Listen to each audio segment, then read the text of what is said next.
All right, welcome back. This is episode 2 of Building CareCo. Sit with my wonderful co-founder and CTO, Shlomo Marazov, and we talk about what we did this week, talk about the market, talk about successes, failures at CareCo. Should be fun. We always do it over some wine. So this week we have a classic, the Shiloh Secret Reserve. This is the 2021, so not the most exciting year in this series, but can't go wrong. So not because of the wine. Yeah, what do you mean? Oh, okay. No, I think 2018 was like a spectacular year with this specific wine. The 2021 is okay. Shiloh is one of those brands that I know whenever I buy it, I can't go wrong with it. Yeah, you can't really go wrong. Yeah. This wine is from Israel. And it is in the land of Israel. I was looking for like the north, the south. This comes from the land of Israel. So they don't make this in the water of Israel. This is made in the land.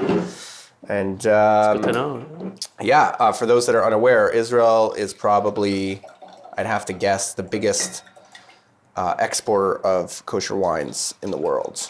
And they make some really spectacular things. They've done a lot they have very good. They get a lot of awards for high quality wines compared to like the amount of wines that they're producing, the amount of companies. Yeah, very high. Yeah, I've seen some things that are really interesting. Where like real wine, what do they call them, sommeliers or whatever? The people that can like sniff wine from like a mile away and tell you what grape it's from and what year and all that. Yeah, it's interesting because I read that like the climate is changing obviously across the whole world, and so the regions of like Italy and France and different things that used to be like the golden standard, like that was the only place you could make some of these wines, is kind of shifting because of the climate. And then Israel, I believe, also has a lot of innovation around wine, and they've been able to replicate a lot of those same kind of things to the extent that some of these experts like not only can't tell the difference sometimes, but will actually blindfolded obviously, like rate the Israeli wines higher. So I wonder if there's a lot of like chemical tasting techniques that like where they use like chemical technique for adjusting flavors, because that science in wine. Yeah, I mean, I think I heard that they do that, but I'm not sure. All right, cheers. To episode 2. Hi.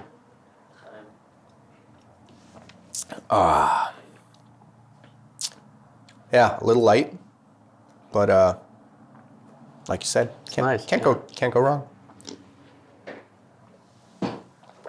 All right.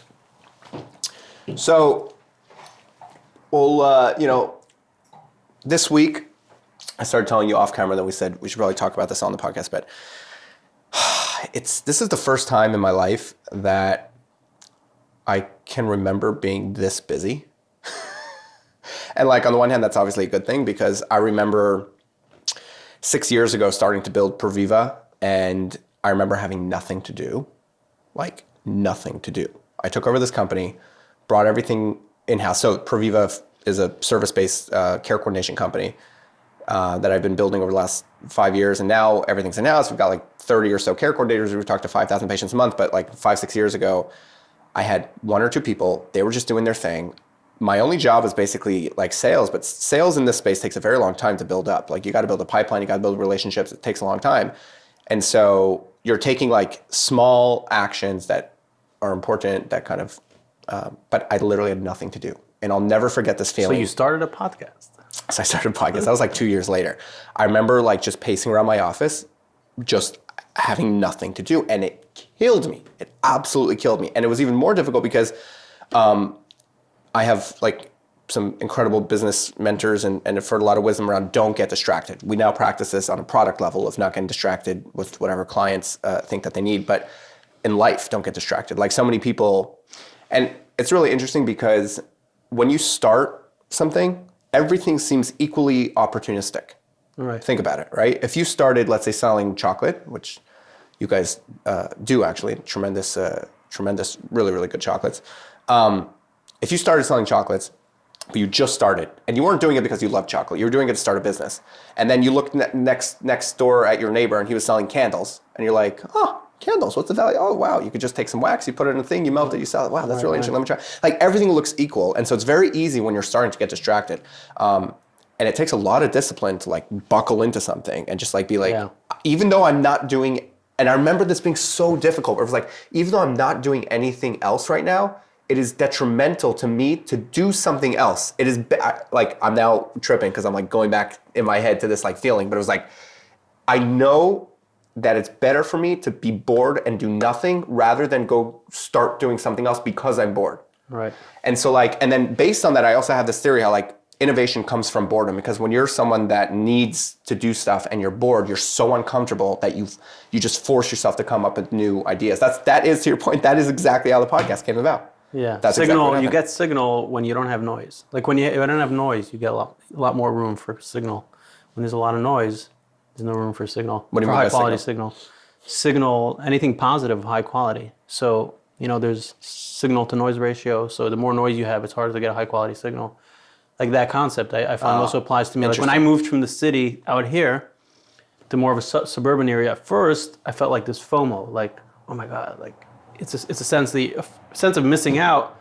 And like 8 o'clock, the street is dark, it's quiet, nobody's walking. It's like you feel like almost like you're at a cemetery. Then after a few months, I was like, oh my God, this is, I step out and it's like, it's so peaceful, it's quiet. I have no distractions. I can just think whatever I want to think. And that's like the sense of there's no noise. And now I could have high signal. I can focus on thoughts that I want to focus on and that I think, or doing things that I want to do much more intentionally. So. Yeah. And do you think that like for your kind of work specifically, you got to get into like a deep state of thinking, right? Yeah, yeah. How do you, I'll come back to this topic I started, but I'm actually curious because I never kind of explored this. Like, how do you do that? How do you accomplish that to get to that deep state of focus? So there's a concept called getting, like kind of getting in the zone, getting, what is it called? Wow, I don't know. What? Flow state? Yeah, getting a state of flow, exactly. And I think this is scientific. It's basically based on, so getting in the state of flow is basically getting in a state of where your brain is kind of on automatic, but there's also a sense of like constant dopamine. So supposedly skiers, when they're skiing, they're in flow state. Like they're also super focused and they know exactly what they're doing, but it's coming very natural and they're in a state of, and I don't ski, so maybe I'm misrepresenting it, but supposedly they get into a state of flow. And so is, when I'm sorry, but I went skiing for the first time in my life like two weeks ago. I was definitely in a state of flow. I was flowing down that mountain head first. Is what I was doing.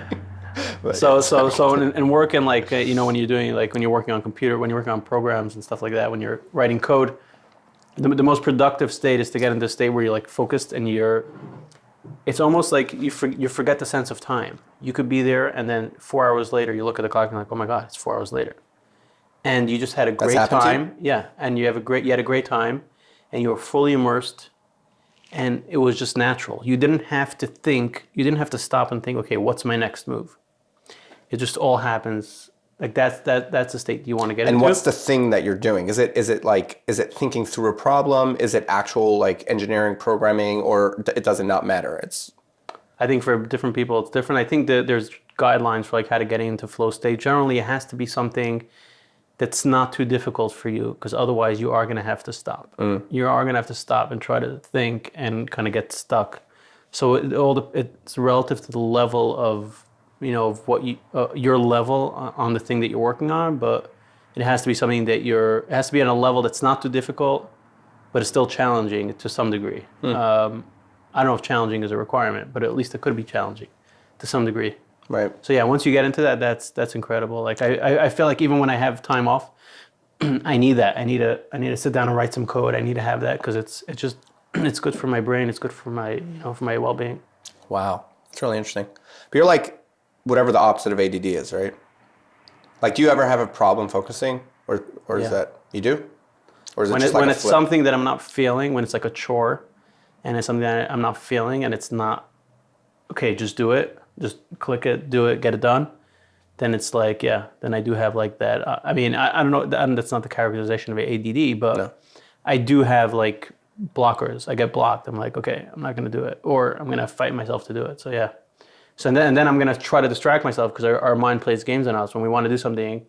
When we know we need to do something, but we don't want to do it, we try to find excuses and legitimize. Oh, that's more important. Let me do that, or let me just check Twitter for a second, or let me check whatever social media, and then I'll get back to it. And then, so you have to be cognizant of all these games that you play on yourself when you're not interested in doing something. But so the best thing is obviously finding something that you just love doing, and then you're killing it. But yeah, it's, I wouldn't say I'm ADD, but I'm saying not everything that I do is just I get into it and I focus and I don't lose. You're not OCD or like. No. Yeah, no, it's interesting. Pretty sure I'm ADD. I'm self-diagnosed ADHD. Not that I don't care. I think it's teach their own, and I'm just not one of those people that like cares a lot. It's just you either like whatever type of personality you have. You're saying? What? Yeah, about labels. Like, who cares? Like, the world is all about output. Like, are you doing interesting things or not? And you could do different interesting things based on what type of personality you have. And if you have a personality that's more, hyperactive and more, move from thing to thing, like my brain, my brain does work like a pinball machine, I call it, where like I'm thinking 100 steps ahead and then the next immediate step and 100 steps ahead and the immediate step. And like, I could lose myself in like imagination and like thinking about, like big things and where the company is. And, I could get pretty deep on those things where like I'll get like physical reactions in like heart pressure or not heart pressure, blood pressure and like heart rate, different things like that, like go up and down based on like being in like a very deep state of imagination of like imagining different scenarios with a company and but yeah, I don't really, I think you just have to provide value to the world. Like nothing else. Yeah, you have to find what works for you and just go with it all the way. And we live in this world where like everyone's looking for a reason why they're less than, because if you have some sort of knock against you, then you have some sort of victimization, and there's a minority of people that then just ride on the victimization. I'm not talking about that. I'm talking about it's almost like it's not okay to just be awesome. Like, and this isn't a societal thing. This is a real thing. Like, more often than not, if you're a third generation, super wealthy person that just grew up with everything, you're probably not going to have a lot of meaning because you never had to like obviously challenges breed success and make you a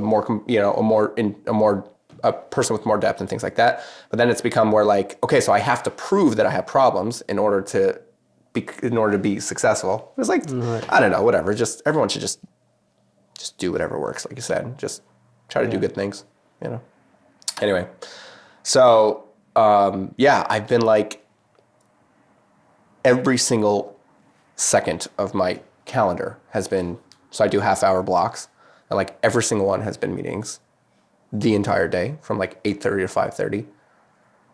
Wow. Every single day. And the problem, and every single meeting is with someone really cool, really awesome, requires my full like brain power. Because I want to be there on the call. But then it doesn't account for like fires that break out on the side. So like this week I had a really tough time with like some personnel issues and on the Proviva side of it, of my brain. And it was just so difficult. Like, and it was a pretty big fire that I had to work on. And I didn't have like the 2 seconds to like even deal with it. And I have like two screens and my meeting is here and I'm focusing here. And I just out of this corner of my eye, I'm seeing like on Slack, like this fire burning. I'm just like, I don't know. It's been like. Can I share with you a little secret? Sure. So we exit Slack. No, I'm joking. I'll share with you a bit of my moment. I had, you remember, when was it, 2 weeks ago, we had our phone system was like buggy. It was like there's this issue that everybody was complaining on, and our support channel was ding, ding, ding, ding, ding. And I was trying to keep with it. At some point, it hit me.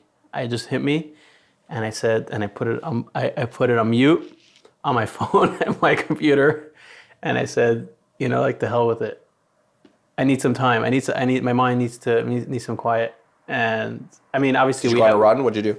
No. I just needed some quiet. And maybe I also needed that sense of like, okay, silent, quiet. Right. Like sometimes when you have kids and you feel like you need to be assertive, and you're like, quiet. Yeah.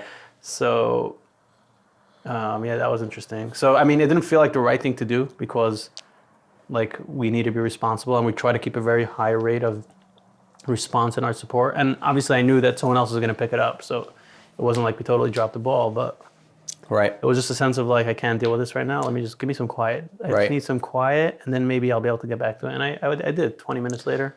No, I don't think it's a bad thing. I mean, on. we've communicated about this. Like one of the things that I think you do really, really well, and like that I've communicated, I think is awesome, is like some people, they get to, I don't know if it's like you can't see through the forest through the trees or whatever, where like you get caught up with small issues that seem really important, and then you sacrifice, like it's easy to start sacrificing the bigger picture, and like you're really good at separating crises from like, I don't know, like urgencies from crises. Yeah, like there's you can have a crisis, but not all crises are created equal, and sometimes they feel like they're equal. Like if you have a customer who's new and you want their experience to be amazing, and and then there's a problem, it feels like this is the most important thing because because this is a new client, and we want them to absolutely love the app.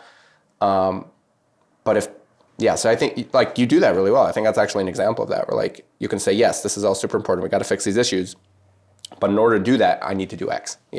Right. So no, I think that's a good thing. But yeah, for me, it's been weird because I just feel so busy, and usually I'm so good at just like having a meeting and then doing my follow-ups. Like after every meeting, there's usually a follow-up, like either sending something or emailing something or whatever the action item for the meeting is.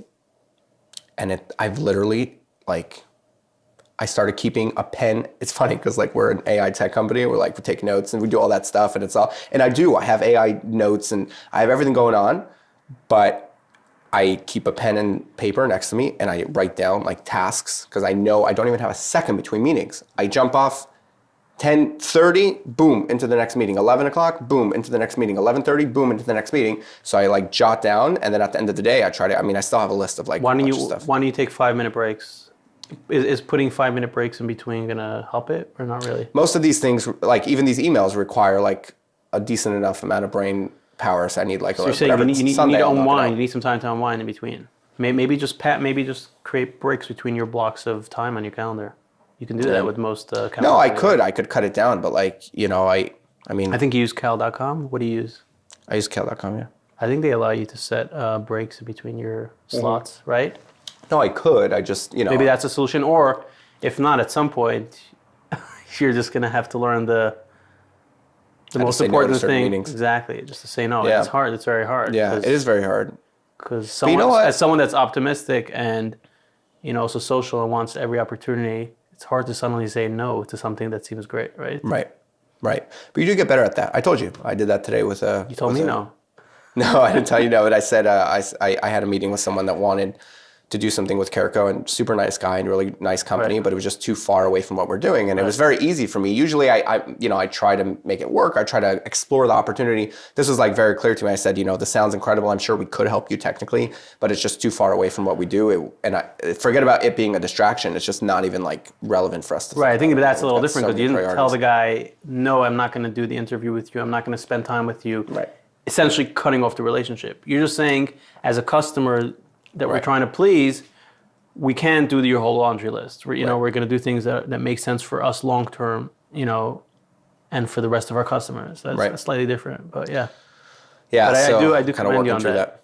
Oh, thank you. Yeah, took a lot of. No, it's hard. Listen, most people, they start a product, they have a customer, and then even a relatively big customer, and then they start asking for this feature, that feature. Before you know it, you're running circles around them, and you totally forgot that you're supposed to be going in that path, and you just spent a month, a week, 2 months, whatever it is, on this customer, and I think that's where you need to remain focused and say, where are we heading at? Let nothing stop us, and that's why whenever we have customer feature requests, we always ask ourselves, is this something that other people are going to? Is this something that's obvious to us that will enhance the experience for everybody, for all our customers? And if then sure. If not, then let's see what's in it for us. Let's see what it takes and what the cost is, what the benefit is. Right. Yeah, I had a meeting this week with a company called Drips. What do they do? We're going to either end up being, and I told this to them on the meeting, we're either going to end up being friendly competitors or there's going to be a partnership down the line. They do, and they totally crush it. They're doing a great job. everyone go check them out. I think it's drips.com. They do like intelligent texting for patients on behalf of payers and different people, and they're absolutely crushing it. I mean, they've got the Blues, they've got United Healthcare, they've got some. I think they have United Healthcare. They've got like a lot of big people using their platform, and they basically are using text. They have like AI models, and they have like intelligent text that'll like talk to you as AI bots with the purpose of like getting you to close certain care gaps and so things text like that. only, SMS. Yeah. That's the only thing they do. Yeah, I believe that's all they do. Doesn't that inhibit like their, like if I'm communicating with a patient and I want to also be able to call them, don't I want to also be able to use the same number to call and to text? So I think they do. I think you can call, if I recall correctly, but that's not where their platform, like that's not where their product comes into play. Their product comes into play in the texting. So it's like getting you to that call, getting you from that call, like in between and stuff like that. But they have a very fundamental opinion that I don't fully agree with, that texting is like the preferred platform for communication in today's day and age. I think texting can be very, very beneficial to lead up to a relationship and also surround a relationship in the context of our demographic, which is people that need like chronic kind of disease management or something like that, chronic condition management. So I think that like, for example, like for enrolling in a program, instead of calling every single patient, you can use texting as that. You can lead them up. You can send reminders. Hey, we're going to chat today. It's very efficient. It's like you could see in a second the sentence and decide if you're interested or not. Right. Instead of answering a call and saying hello, and the And other then- guy says hello, Right. and they say, "Is this Mendel?" And you're like, "Who is this?" Right. And then we also obviously believe in text to a certain extent because we have our patient messages after the calls that kind of summarizes the call for the patient and sends, their action items, follow-ups, et cetera. So It's not limited to text, but that's... Right, but that's one of the things that we're doing. So obviously we believe I mean, it's not that, limited to like SMS. It's limited. It's email too. Yeah, it's a communication. Right. But I think that, it's obvious that text can support and be around that communication, like the phone call. But anyways, I say that just to say that I was talking to this guy, Chris, from there, and he is something else. He's got such a good attitude. God bless him. He lost his house in the whole the Palisades fire, like completely. And he picked his family up, and he noped out of California. He is like, look, no one's talking about this, but he said, and I hope to God that he's wrong, and I think he hopes he's wrong too.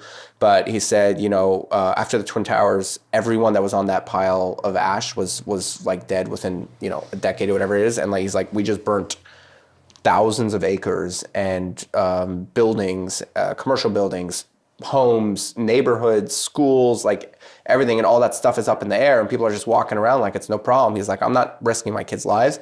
He got up and he left. I mean, but he has such a good attitude about it. What a amazing guy. And wow, in how general, do you just pick up in the middle of life and just his house burned down, so he had no choice. Gone. Okay. Yeah, he had to do something. And his community's burned down, so it's not like he's gone. like, my kids are in school anyways. Right. It's like, we have to find a new community. Let me get out of here already.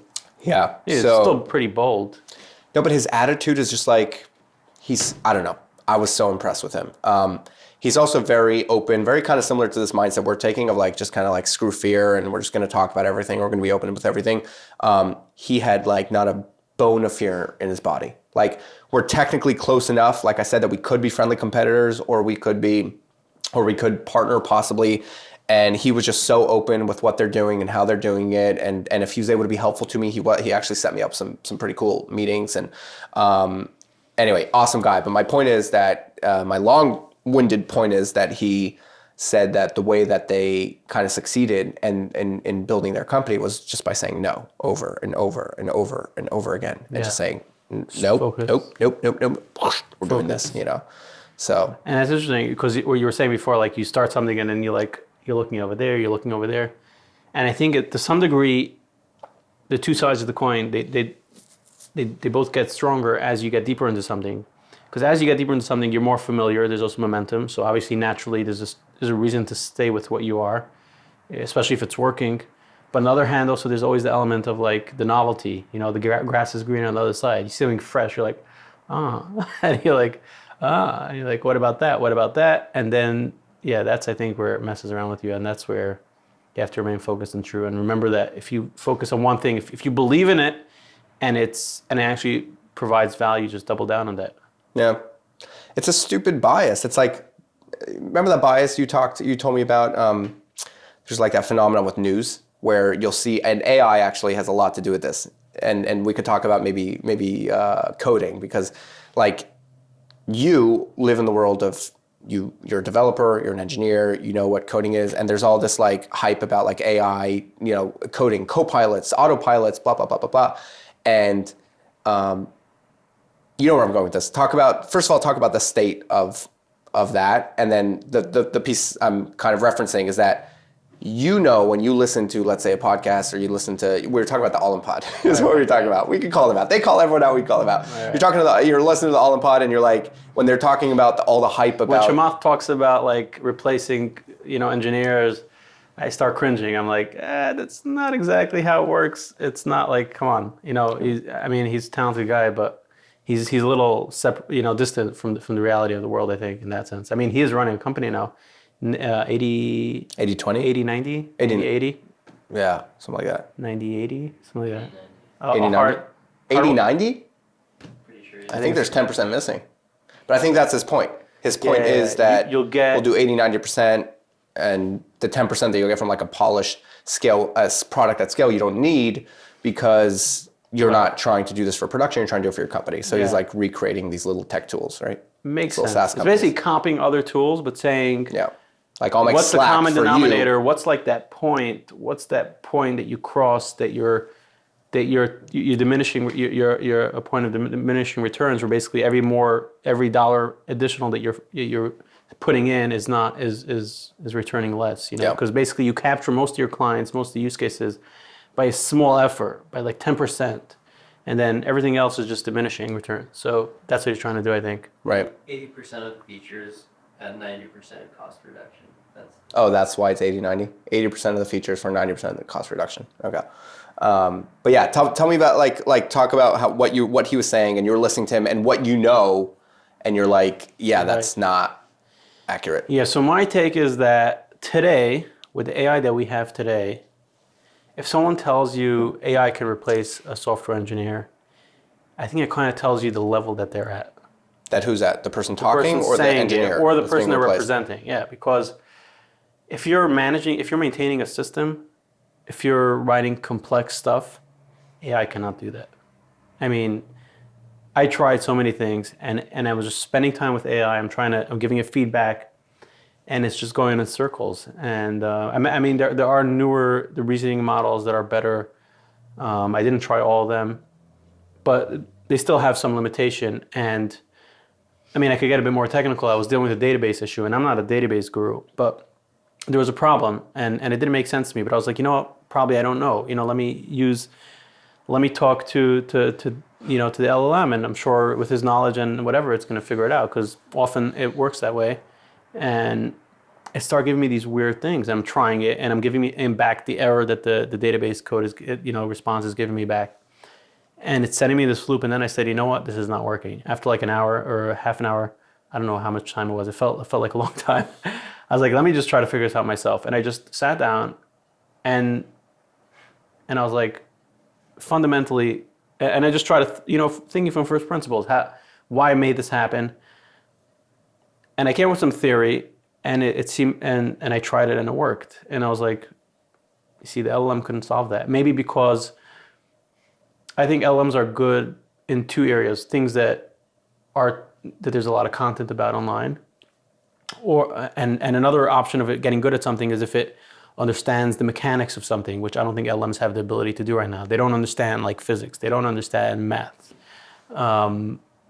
Maybe people can correct me on this, but at least quite a while back, they didn't fundamentally understand. They don't have a physics engine. They can't really crunch something and figure something out. They can kind of figure something out based on content that it went through and regurgitated, and it kind of can regurgitate it to you in a more, kind of clean, professional looking way. But so when you want to get really deep and really in a serious problem, AI is not going to help you. If it's not something that there's like a million Stack Overflows, or if it's not, the internet is not flooded with these kind of stuff, it's not going to help you. And also, if you want to design a system, if you want to architect a system, like with CareCo, we need to understand the pressure points. We need to understand the data flow. You make a lot of designs around understanding the product, understanding the technology, and picking the right parts to be in the right place. And when something goes wrong, you know where it may be, you know where the weak point is, you know you have a strategy of, okay, when I'm going to scale, it's a combination of understanding the business. When we're going to scale, you have to understand how you're going to scale. Is it going to be on reading, on writing? Is it going to be, you know, basically how the business is? And you have a strategy behind that. You say, okay, I can pick this technology because then when we'll scale, it's going to be that type of scale, and we're going to be able to do this and that, and that's going to be an easy transition. So, you know, if you're that, you can't replace that with AI at all. And also for regular coding, if you're just going to rely on AI, when you're going to have a problem in your code, good luck debugging that code. Right.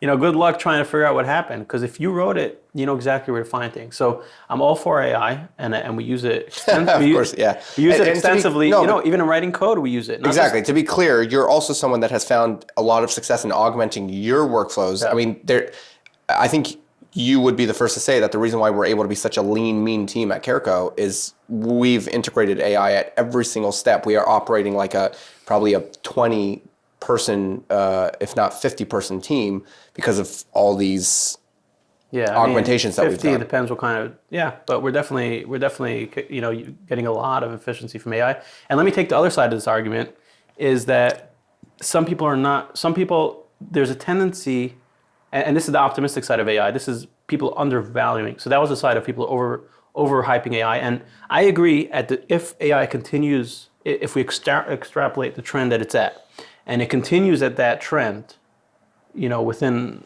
some sort of reason margin, in 2 years, it's going to replace most of what we do. 2, 3. I'm not going to try to predict the time frame, but it's reasonable that it's going to replace at the rate that it's going. But where it's right now, it's not there. 1 second. So let's double click on that for a second. So at that trajectory in 2 years, like, what would be the differences in our team, let's say, or like in our capabilities? Do you think, like, what's your prediction there? I think the most efficient, the greatest efficiency is going to be by having the most highest quality people, and like the type of people that we have in our team, people that understand the breadth of technology and could also go deep, and also understand, you know, the intersection with business logic, with business decision making and business value. But that's a really freaking good point. That's a very good point. But can also review code. So they will have, AI will be like this orchestra. We're gonna be like conductors. Okay, do me that, and then you go to this thing. You say, okay, what's your problem? Okay, you're like a decision maker. You hear the problems, you ask for presented solutions, you pick something, you say go with it, run the tests, come back to me. Then you'll go to the other one. You're conducting an orchestra. So you're taking a step back a bit, less tedious stuff. You're making those critical decisions, but that requires a certain quality of skill and talent. And I think what's going to happen is that the top 1 or 5% are going to be not just still valuable, they're going to be way more valuable, because now they're force multipliers. Now they can produce 1,000 times what they can produce until now, and no one else can, because of the people on the lower end cannot make the high qualities. The difference of a 1% quality in decision making is multiplied by the amount of LLMs you have working for you. So now if you were, you know, in the top 20th percentile and you can get someone in the top 10, that's going to be a huge difference. It's going to be, you know, so here's the problem. And I remember hearing about this, like, at the launch of ChatGPT, like, you know, end of 22. How did you become excellent at what you do, besides for the fact that you're brilliant? Besides for that, you had to do you started at 0 and you had to do a bunch of mid-level work, and you probably failed a lot, and you probably had to learn a lot, and then you got to a point where now you have all this experience, right? Would you say that's fair or no?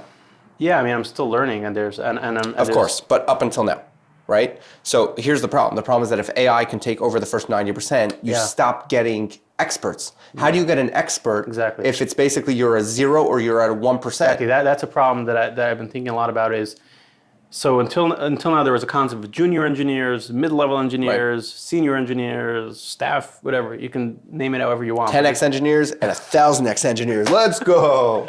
Yeah, sorry. And the problem that I fear is that now that a senior engineer does not need that junior engineer anymore, he can use AI instead. Until now, what we had was you had like the senior engineer, and then you would have the juniors making their way through the ranks. You know, they get into a company, they're not so productive, in essence, counterproductive for the company. No, really, because they take time from the senior. Depends. I mean, if they're really incredibly talented, then obviously that's not the case. They can be super productive, but the average. So what happens is, but it's an investment. It's a long-time investment because over the years they'll get better. And at least in the past, people used to stay within the companies that they worked in. Today, it's a very different mindset. Today, people hop.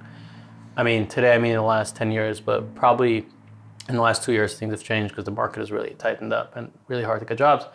So you would have the juniors, you know, making it through the ranks, and then slowly they're learning. But now, I feel like people are hiring less juniors, and justifiably so, because there's much less value, especially with AI. But let's cut to the extreme. Like, what happens at the extreme? The reality that you mentioned could very well be here in the next 2 years, and you're a very realist, leaning pessimist on this. So in 2 years, if basically you can have a senior engineer, to what you said earlier, basically conducting an orchestra of a bunch of different junior engineer to mid-engineer level AIs to create something. And I love what you said about how one of the big value props is not just knowing engineering. What is a CTO? A CTO is not a great engineer, it's an amazing engineer that also, like you said, understands business, understands how to prioritize, understands what needs to go first, understands how to bring everything together, right? So, but what happens, how do we continue to create those great people if now all the mid-level and junior level engineers are just AIs? Like, there's no chance for a human to go through the ranks, or maybe they learn with the AIs and they move up. And the problem is even maybe more. the whole thing becomes different. The problem is even worse. When I learned through coding, sometimes I would run into what you can call stupid bugs. Just someone more experienced would look at it and be like, "Come on, you're missing that. You should just do that." And I would get stuck on it, and I would spend an hour, 2 hours, and like literally like spend so much time to try to figure it out until I figured it out.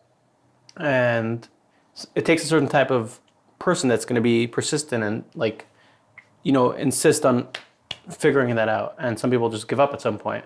And I think like those, not necessarily the 5 hours spending, but that experience of running into problems and coming to the realization of learning what the problems are, that builds you, that builds your understanding, that builds your fundamentals of how does the system work? How do I think about things? But now with AI, a junior engineer, the AI is writing the whole app for him. Why should he even look at the code? Why should he try to understand how it works? Let alone, why should he go deep and say, why like this and why not like that? He's not running into really any problems on a basic level, you know, code writing. So what happens is you have this full generation of people that are writing code that they're never going to jump that gap from someone that can write some basic code to someone that's super deep and knowledgeable on a very deep level about what they're doing. And I feel like that may be a problem.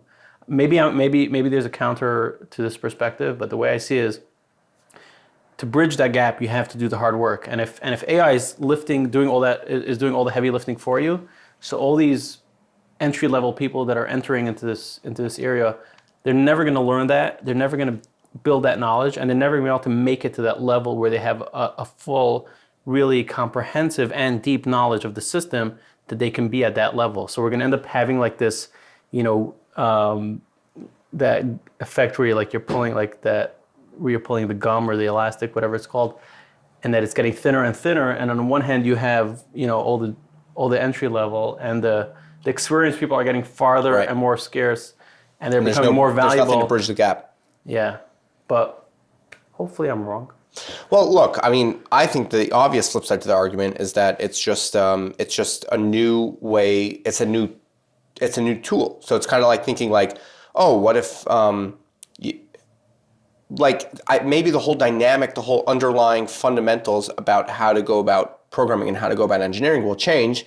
And now, given the tools that everybody has access to, which is AI tools, there's going to be people that will just excel and people that don't. And just like you learned programming, and I'm literally illiterate when it comes to this, but like there's different languages and there's different levels and there's different things. So the same way, if let's say this guy only had access to one language and you had access to a bunch of different languages, you could do more. And so this is just another tool that people could adopt and learn to work with. And then some people, you know what, I actually think your answer lies in what you said before about what makes a great engineer.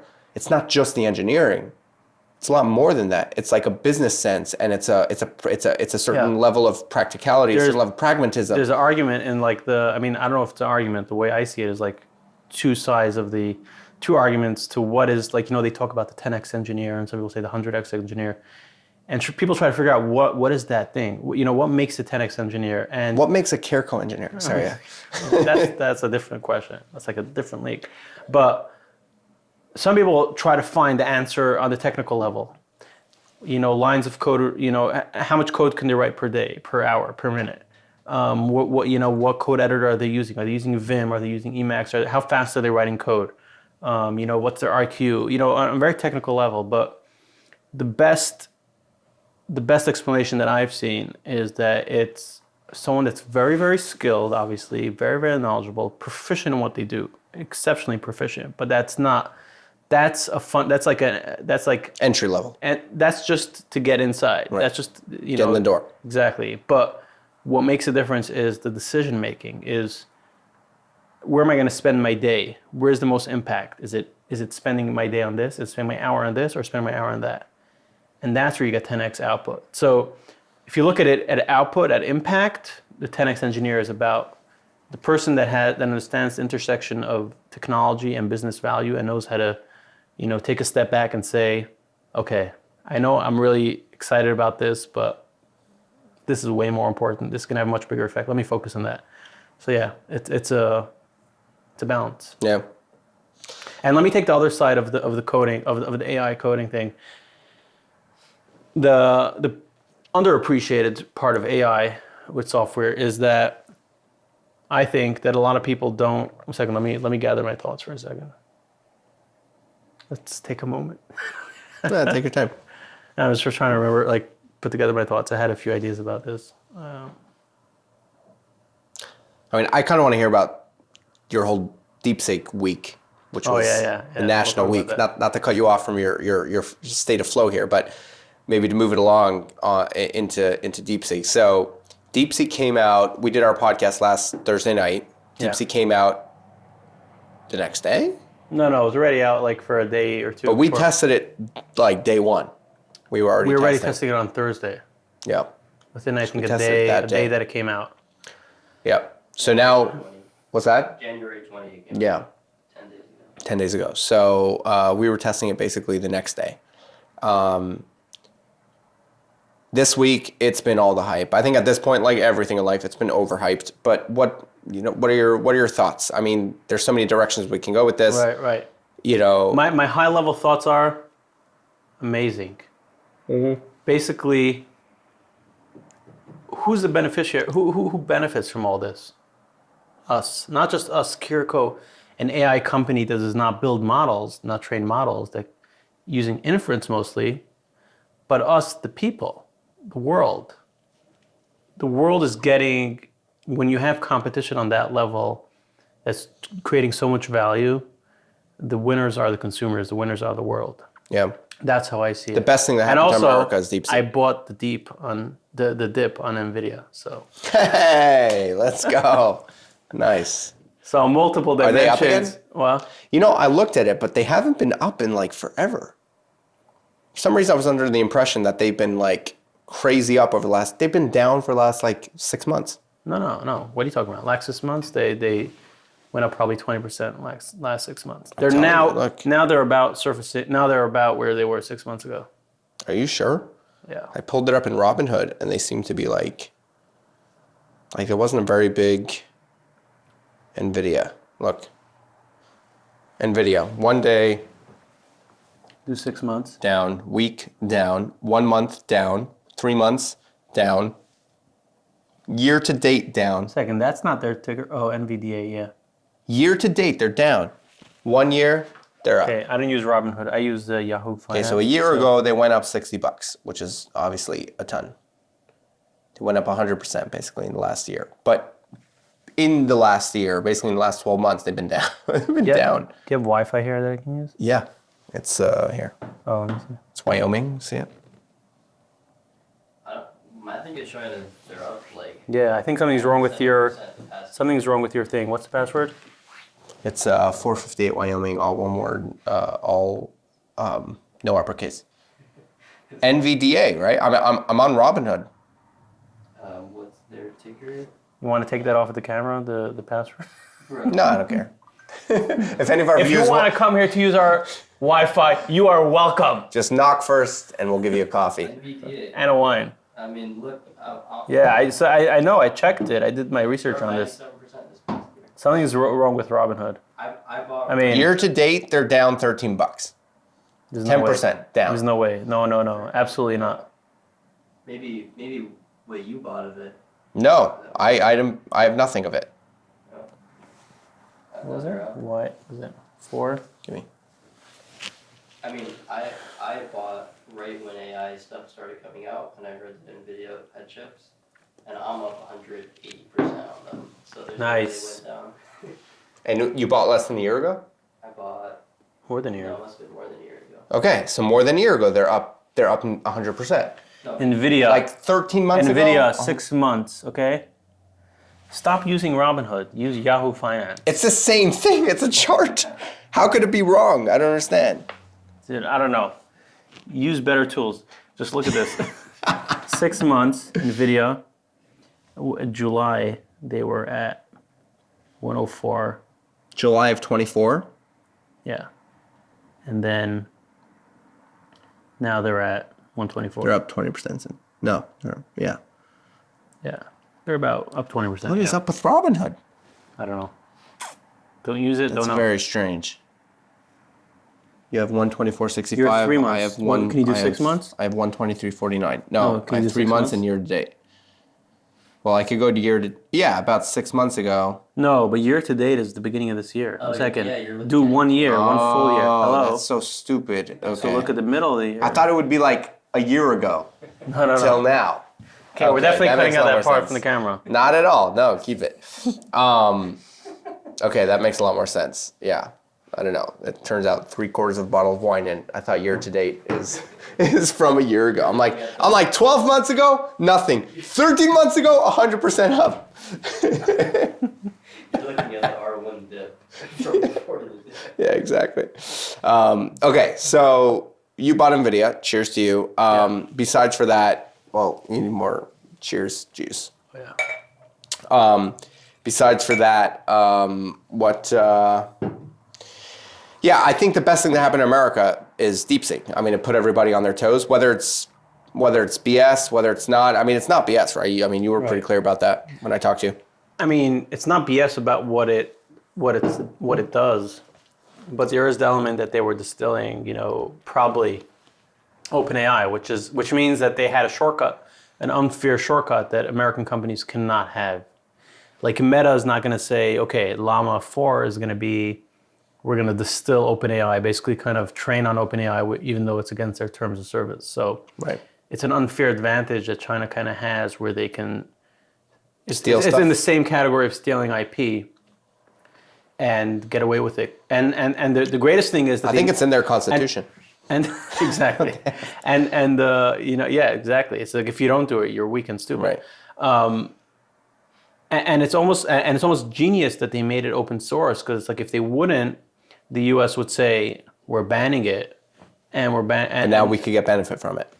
But then once it's open source, it's like the whole world is using it, and the genie's out of the is out of the box. So obviously there's two different sides. There's the commercial product, the chat version, and then there's the programmatic side where you can use it to run things.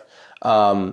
How does so on the chat side, famously, everyone's talking about how it's very CCP oriented, where it won't talk about various terrible things that happened in China historically, and was it Tiananmen Square, something like that? Yeah. Whatever it's called.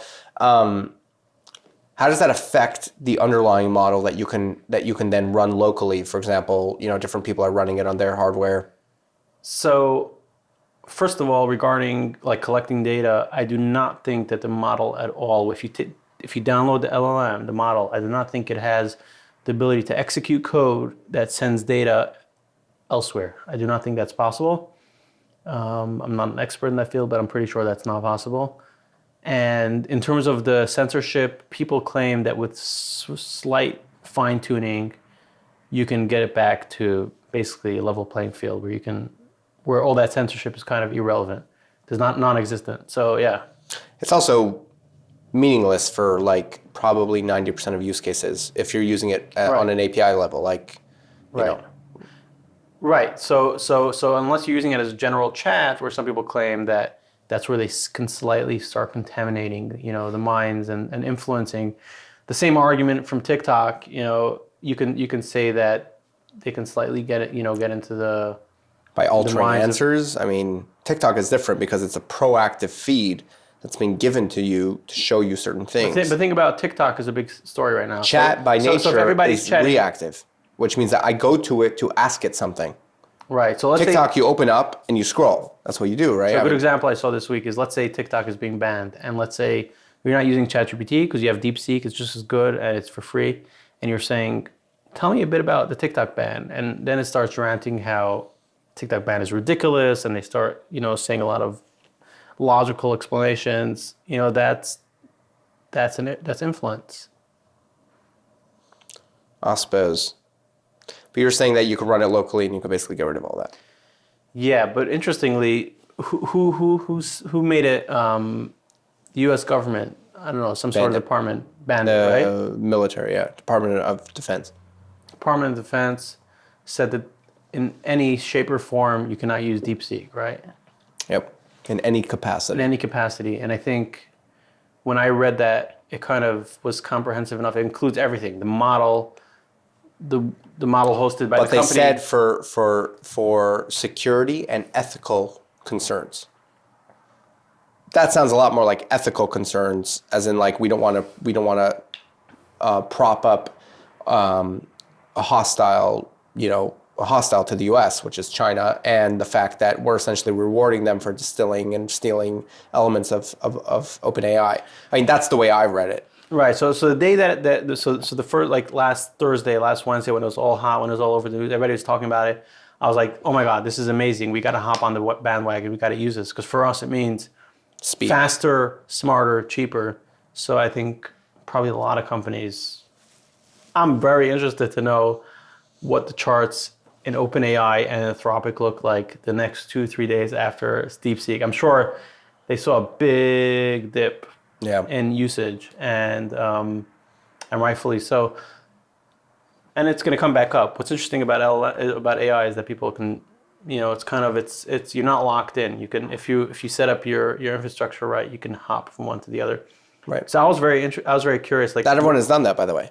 Right. Not everybody does. I mean, if you pitched your whole thing on fine tuning a model, I mean, let's talk about Hippocratic AI again for a second. Most of their business, most of their paying business is from their supposed medical LLM. Yeah. That's basically that they fine tuned a model to focus on healthcare. Yeah. They, I would have to imagine, are having a very difficult time with this, where they can't necessarily just swap out. Right. So people that are fine tuning, they're always, at some point they realize that there's a model that's so much better and so much cheaper that it could probably do what they're doing already, and they're in that dilemma: should I double down on what I'm doing, or should I just give it up and move on to this next one? So yeah, that's a big risk that we intentionally try to avoid as much as we can by not, fine tuning, as much as we can, basically. Specific models and yeah.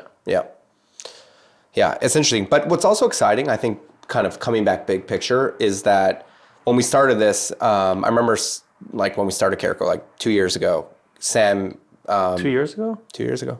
No. About 2 years ago. In my brain, it started February. After GPT-3. It was actually on my birthday, February 13th of 2023. 3. So ChatGPT 3 came out Was 6 months probably old. at the end of 2022, right? November of 22. November 22. So this was a few months later. 6 months old. And it's really funny because I messaged Israel. I messaged him like, I was at a conference in Atlanta, Georgia, and this thought popped in my head. And I texted him the thought. I'm like, just like keep it down somewhere, you know?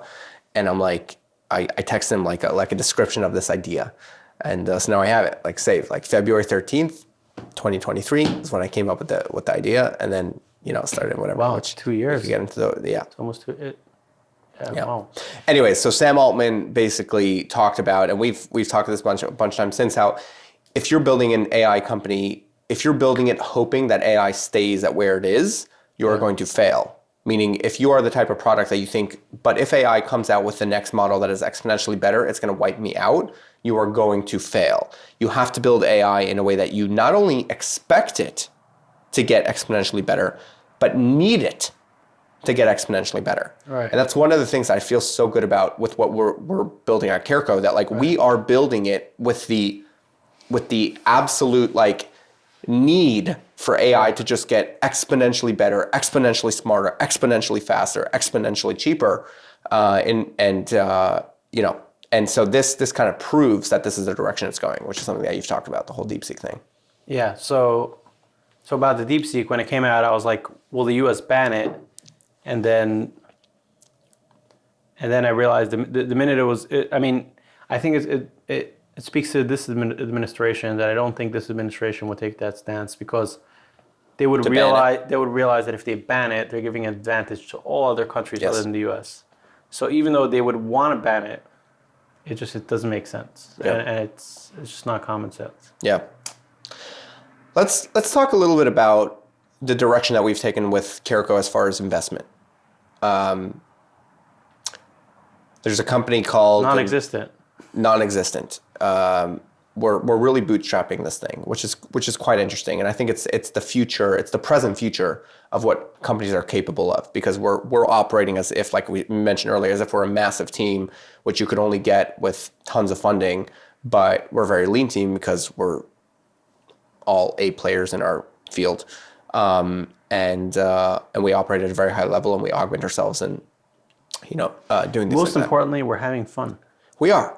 Exactly. Like honestly, like I can't speak for you. I think you are as well. But like for me, are you having fun, Shlomo? I'm having fun. Like honestly, the down days, like the days that are difficult, are so much fun.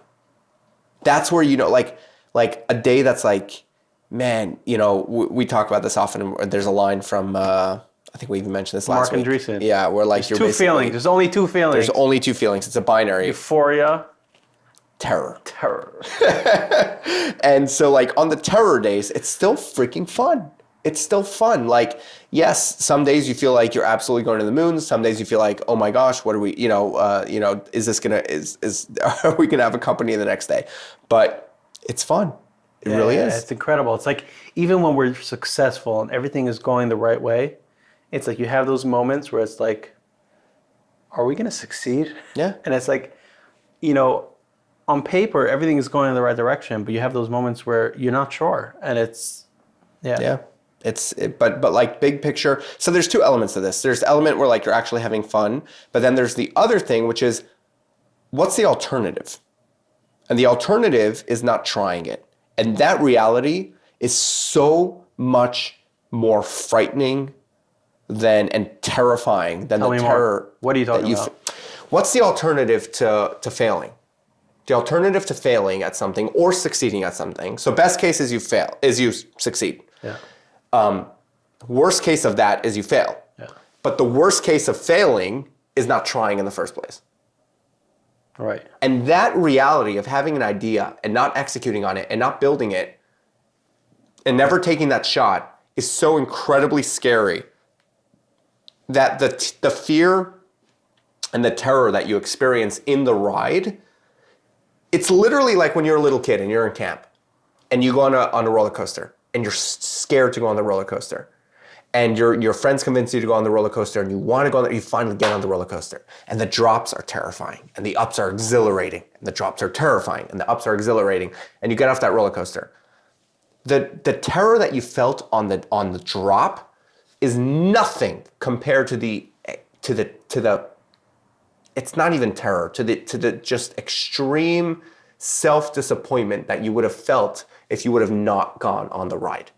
Right. And that's what I feel like. That's what I feel with like doing this. Like I can't even imagine a reality where we have this idea and we know we know how it's helpful to people and we know that it could succeed in a massive way. Obviously there's so many elements to a successful business. It's not about the product, it's not about the market, it's not about the talent, it's not about anything individually, it's where everything comes together beautifully. Right. And that's why there's such a huge fail rate of startups. But like there's I can't even wrap my head around the reality where we would have had this idea and chosen not to execute on it because of fear. I can't. That would be terrible. It's just like I prefer to crash in the ground. Absolutely. And say, I'm happy we tried it, we had fun. What's next? Absolutely. Now, thankfully, it's been actually a pretty wildly successful ride, comparatively speaking. I mean, think about it. Within a year, we have clients, we have partnerships with platforms. We're talking about other ones that are going to be announcing. They're going to be massive. We have real evidence. We have data that this is helping people. We have actual feedback. I mean, this is not. These things should not be taken for granted. And with no funding, you know. But what I want to get to is like, there's this dynamic in the market where funding is all the hype. Like the funding, when companies get funding, it's like that creates such a huge media cycle. And I get it because funding is a certain very high level of validation because it means that you've been vetted. It means that you've been looked at. It means that someone believes in you. But after all that hard work, after all that sweating, finally it's some sort of sense of reward. Right. But shouldn't other forms of actual success have that same like kind of buzz? Like, it is a big deal to get funding. It is. It's not easy. In the ZERP era, it was easy. It's not easy now. No. Like, you know, I have people messaging me like, hey, I have an idea. How do I get funding? I'm like, good luck. Good luck, buddy. You know, get out there, do your thing. Put AI in the exactly in the pitch deck. Now, don't put AI. Put like, you know, but. And this all comes down to, because there's a company, and I'm really debating whether I should say the name or not. Okay. You can say it. We'll beep it out. What? Yeah, we'll beep it out. Okay.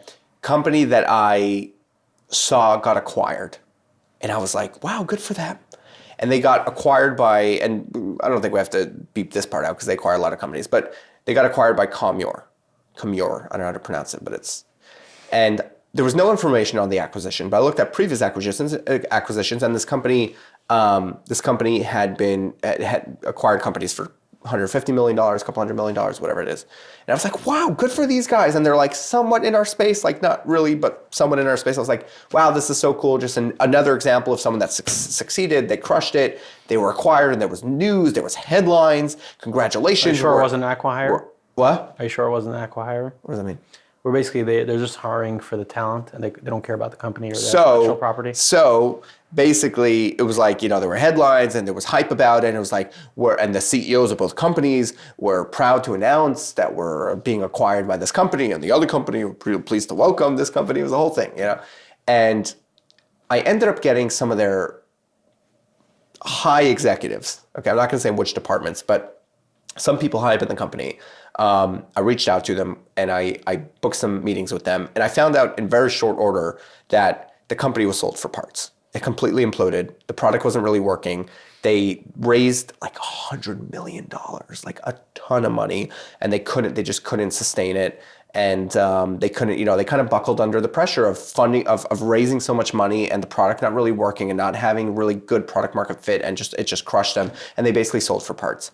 And it was like so mind blowing to me. Like there's so much positive media that came out of this acquisition, and it was actually a garage sale.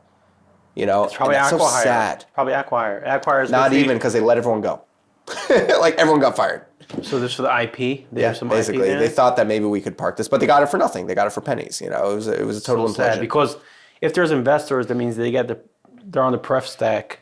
That means they have preferred Right. distribution.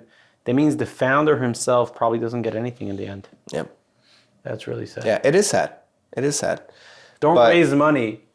Counter to And Silicon literally, Valley advice. I've spoken to partners at General Catalyst. I've spoken to partners at A1Z, AZ16. Sorry, I've spoken to partners at I could go on naming these different funds and different things. Some more specific to healthcare and some not. And every single person is like, listen, man, if you could. And I've spoken to founders that have raised, and I've spoken to and everyone is of the opinion like if you could get this done without raising. Absolutely do. And so the only piece that I kind of feel a little bit FOMO about, like I'm so happy with the way we're going about it. We have autonomy. We don't have people distracting us. We don't have people that come in and they think they know the business better than us. Like the only thing that I feel a little like bad about, if I'm going to be honest with myself, is like there's such a big media hype that you can get through these deals, and it's like. It could be complete BS. Like it could be literally. Because I'll tell you why. It's the dopamine of the overnight success. Because any successful company in history never had overnight success. You'll see every story. It's overnight success that was 20 years in the making. But the dopamine hit that you get from overnight success of a funding raise, of that you raised $20 million, that's real dopamine. And that's addictive. And I think that's what triggers a lot of this. And it's also superficialism. Like, it's all about less money in, more money out. You don't want more money in, less money out. Like, ROI is all about return on your investment. Right. So the proper way to think about this is the least investment and the more outcome. Most ROI. Yeah. Yeah. Yeah, 100%. Don't raise money. No, look, some people don't have an option. Some people, there are businesses that do not work without raising money. If you have to put millions of dollars into infrastructure in order to even have a chance at succeeding, you got to raise it. Yeah, if you're trying to open up a social You know? media thing where there's a network effects where you need Right. So it depends on the But business. you're in, what gets me is like the falsehood of the media of the media cycle around it. Sometimes there's a false narrative that everybody, if you look at the textbook, the playbook of startups, so to speak, it's very deceiving. And it's basically a narrative that's portrayed by what the VCs in the tech world are very happy for you to believe, which basically really increases their, thickens their pockets because they want you to be in that space of thinking that the only way to success is raising money and taking tremendous risk, because from their perspective, that's the best ROI. Because if they have 20 companies taking investments and taking high risk, one or two of them are going to be 100x or 1,000x, and that's going to be incredible. But for you as a founder, it absolutely does not make sense. Don't take that risk. Don't take that money. Play it safe, gradually. It'll take you 10 years. You'll reach that 100 million. Yeah. That's the path. Yeah. But you'll definitely reach that, as opposed to most likely not, because you took crazy risks and you had that pressure from those investors. Right. So that the glamour in the narrative of the tech world is very deceiving and very destructive to startups. Yeah. And we need to change that. Yeah, and I think that it will be changed, because I think that, like, look at us. I think that, we chatted with Sunny Madra a little bit ago. I've been keeping up with him. He's the head of cloud over at Grok, and he's awesome. He, by the way, on the last, I don't know if you listened to the last All In Pod, but he was like featured more than like we've seen David Sachs in the last 2 months. He's been featured? He's been on it? He was on it like every 2 minutes, because basically he hung out with them in DC. Oh, on the DC interview. Okay. Which, by the way, I'm kind of mad at him, because I was supposed to meet up. I was in DC on Sunday of the inauguration, and I was supposed to, and I knew where their party was at. It was at this thing called very high profile party. Very high profile party. It was called Ned's Club. And David Freeber, you had no, Brad they were all there, Brister, because basically what ended up happening was Grok sponsored an All In Pod party. That's what happened. So the whole All In Pod was there, and a bunch of other people, a bunch of politicians. So I called his assistant, and I was like, because I was scheduled to talk to him like 2 days later, and I called his assistant, and I was like, text him. I'm literally 2 blocks away from him. It was really difficult. It was snowing in DC. The cops completely blocked off. Like they turned it into a grid. Like you couldn't get past certain streets no matter how long you went. But if I would have gone to that, like if I knew I could get to the party, I would have just parked and walked. Like I would have gotten there one way or another. But I called the assistant. I was like, tell him I'm like 2 blocks away. We're meant to catch up in 2 days anyway. Let me, come by and say hi. And he was like, oh, I'm too busy, whatever. So I still love you, but screw you, Sonny. Come on, man. You could do better. Come on.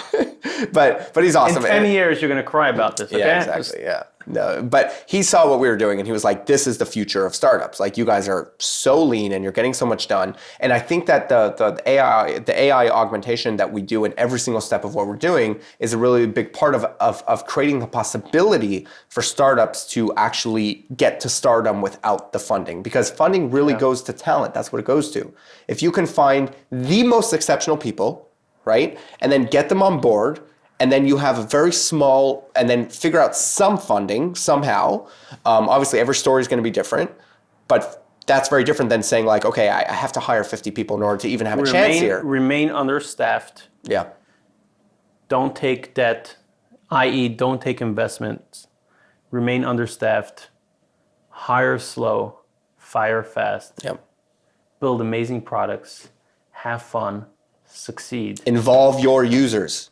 Involve your users. Putting that on your list, yeah. That's like. And I think with AI and with a lot of these changes, I think we are rewriting, not us, the whole industry, all of our parallels, or all the companies that are doing similarly to us are rewriting the script and the playbook of startups.